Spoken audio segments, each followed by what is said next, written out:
My name is Jordan Shallow. I'm a competitive powerlifter from Windsor, Ontario, Canada.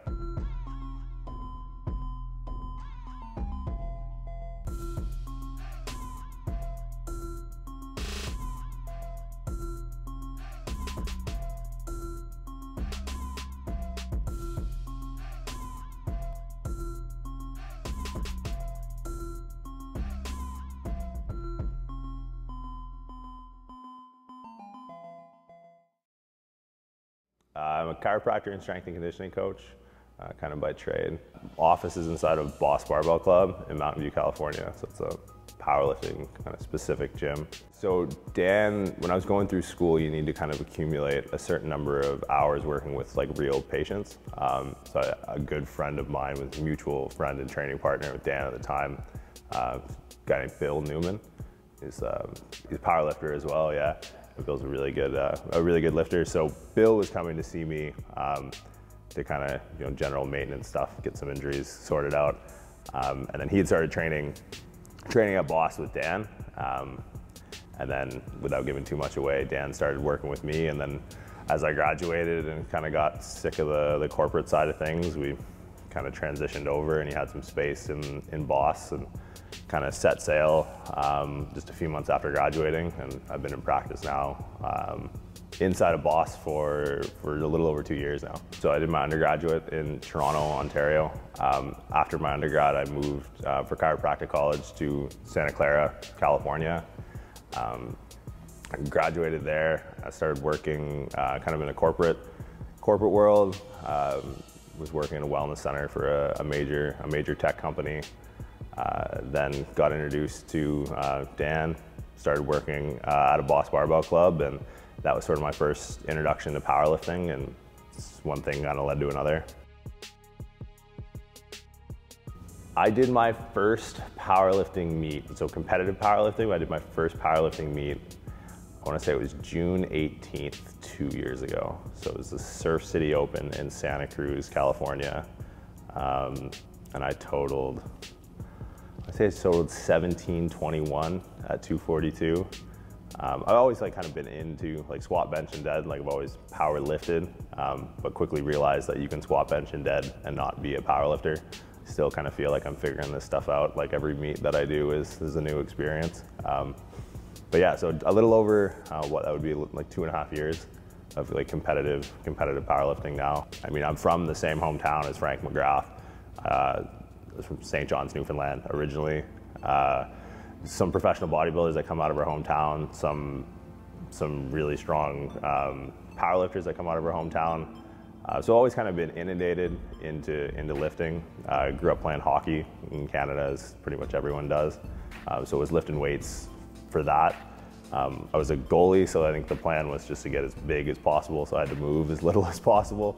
And then just kind of transitioned, just kept lifting as I stopped playing hockey. And then once I realized that you could start competing and lifting as a sport, kind of took to it. And the plan was originally I was just going to do one meet. I was just going to do that one meet and then I'd be done. And then, well, yeah, two and a half years, and I don't know, 180 pounds later on the total, we're still plugging away. So first started lifting weights, I was 15 years old. It was a close friend of mine, kind of an older kid in high school. We stayed after school, and I remember it was like a chest day because that was the only thing you ever lifted in high school anyways. And it was, yeah, we stayed in the school gym for about an hour and a half, and by the end of it, I couldn't do a single push-up. Not that I could do many when I started, but yeah, that was the first kind of getting the feet wet into lifting. I was 15 years old. It would have been just the beginning of summer going into between the 9th and the 10th grade. And yeah, it's been 6-7 days a week ever since. Just that quickly became priority over sports, over pretty much everything. So it's kind of a big reason why I chose the career path I chose. I was headed down the route of political science and history and was gonna be a lawyer, and then looked around my classroom and looked around lecture halls and said, well, I don't want to hang out with these people. I want to lift weights. So then kind of found a career path that allowed me to do both. So now when I'm in my office, I'm in a gym. I decided to be a chiropractor around the age of like 18, 19, started my undergrad and I was working as a personal trainer, but also being a competitive athlete and someone that liked to lift weights. Whenever I kind of succumbed to an injury, the chiropractor was the first place I would go. I sort of saw like a comparative business model between like kind of what personal trainers do and what chiropractors do. So I thought it was a good kind of a good segue from where I was at to where I wanted to be, from like a career path wise, but also like a lifestyle wise. I mean, I can take off, I can close my office, I can fly out here and I can do all this just because it allows me to kind of have freedom over my schedule and allows me to kind of be in this kind of space and stay within the realm of lifting and kind of help people as the chiropractor I had helped me. So yeah, just kind of paying it forward was kind of the main goal, is why I chose to be a chiropractor instead of any number of other career paths I was headed down. But for me, that was half the fun of going through it, was learning things that could improve my lifting. It's like the second you cut open a dead body and you start like fishing around in there, the whole like mind muscle connection thing, that becomes a lot more like cerebral. And then once you start going through the textbooks and the motor patterns and what things look like when they go wrong, but then how to correct it, the corrections are usually just scaled for like, you know, your 9-to-5 office worker. But the challenge is then, how do we take kind of that correction found in research and then scale it up to someone that has the same deficient motor pattern as that office worker, but wants to squat, or wants to go from squatting 8 to 900 pounds, or deadlifting 7 to 800 pounds. So like the challenge of like scaling up that stimulus for correction it's helped me return from injury, but it also helped me go from healthy to stronger. That same progression, like the things that you learn and can apply, just exists on a spectrum. So just furthering your knowledge to further your place on that spectrum from being hurt to being as strong as possible.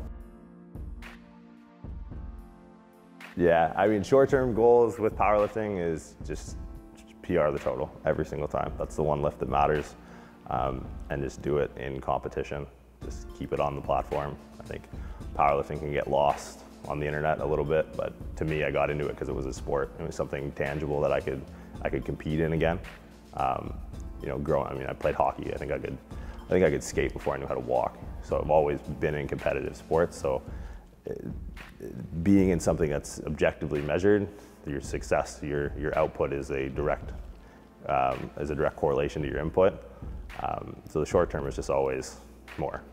And I guess that's a long-term goal too, but in thinking about the long game, I think the work side of things helps, because not only do I get to learn from my own mistakes, but I also get to learn from the mistakes of everyone that comes in my office, right? Someone has made a turn or a wrong turn somewhere that's led them to get injured, that's slowed them down, that's gonna limit their progress over time, right? If I can heed those warnings and kind of recognize those patterns, then the goal is just to always push further and further, and just to see kind of how far people can take it if they take that side seriously. I feel like no one just rides off into the sunset for the most part. Someone just, they succumb to an injury that's their last one. So, you know, there's a big talk about like, well, how you come back from injury. It's like, well, the easiest way is just to never get injured at all. Eventually, I think the weight will win.